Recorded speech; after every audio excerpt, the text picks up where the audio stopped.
you look at it, Splinter Cell 1 was a benchmark when it came out, and Splinter Cell 3 was probably the best looking game of the last generation of consoles. So it was extremely important for us that when we released our Splinter Cell Conviction, that it came out as strong. We came up with a bunch of things that are super interesting. So the first thing that we have is what we called projected text. So basically what we're doing is we're integrating in the environment the objectives that we're giving to the player. We'll actually be telling you what's happening or the information you wanted to know. We'll be seeing flashbacks or things projected on the walls that will explain that. So everything is integrated in the environment, and it allows you to tell the story without taking the control from the player.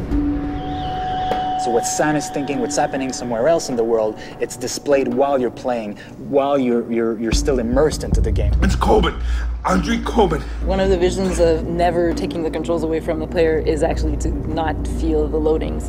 But Sam knew Coben was in there. You're going to go from one location to another. We're going to hide the loading as much as possible. From one location, the camera's going to go in. We're going to play a movie while we're loading. You're going to arrive in the other location, and it's all going to be seamless. Never at a time will you be just staying there and waiting for something to happen. And another thing that we're really proud of is what we call our interrogation sequences. Some people in the game you're going to have to interrogate to move the story forward and get some information. And we've created a whole system that allows you to bash people. And also we have a damage system. So the more you beat up the guy to get information, well, the more he's gonna show like he's beaten up. It gets a little violent, but it gets the job done.